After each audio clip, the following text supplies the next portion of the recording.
হীরাখচিত 25 লক্ষ টাকা সমমূল্যের বিপিএল ট্রফি নিয়ে রাজশাহী ঘুরেছেন চ্যাম্পিয়ন দলের ক্রিকেটাররা। মুশফিক, শান্ত, আকবররা ছাড়াও ছিলেন রাজশাহী ওয়ারিয়র্স এর হেড কোচ ও টিম ম্যানেজমেন্টরা। এ সময় রাজশাহী সাপোর্টাররা দুহাত নেড়ে তাদের সংবর্ধনা জানান।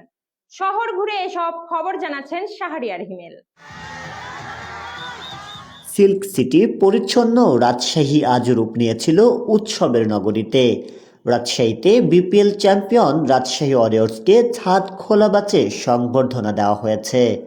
আজ সোমবার সকাল থেকে দুপুর পর্যন্ত ছাদ খোলা বাচে চড়ে শহরের বিভিন্ন প্রাঙ্গণ প্রদক্ষিণ করেন শান্ত মুশফিকরা।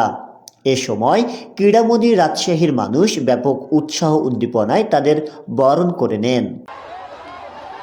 এবারের মতো আগামী আসরগুলোতেও রাজশাহী ওয়ারিয়র্স এই জয়ের ধারা অব্যাহত রাখবে এমন প্রত্যাশার কথা জানান রাজশাহীর ক্রীড়ামোদী দর্শকরা।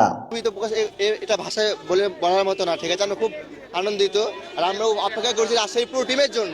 আমরা রাজশাহী ভাষা তাদেরকে বরণ করে নেবো। আজকের মতো খুশি দিন আমাদের আর কোনো নেই, ঠিক আছে। চ্যাম্পিয়ন হতে আমরা অনেক খুশি, অনেক রাজশাহীর ফ্যান হিসেবে আমরা অনেক খুশি। আমরা চাই রাজশাহীতে এই টিম আরো দীর্ঘদিন ধরে থাকুক।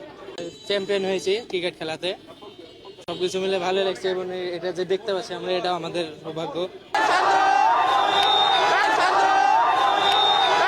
Bangladesh premier league cricket BPL এ শিরোপা অর্জন করার গৌরব অর্জন করেছে রাজশাহী ওয়ারিয়র্স। রাজশাহী ওয়ারিয়র্সের এই অর্জনে রাজশাহীর ক্রীড়া অনুরাগীরা জানাচ্ছেন সাধুবাদ। সেই সাথে ঐতিহাসিক এই জয়ে রাজশাহী যেন ভবিষ্যতে অব্যাহত রাখতে পারে সেই প্রত্যাশা করছেন রাজশাহীর ক্রীড়া অনুরাগীরা।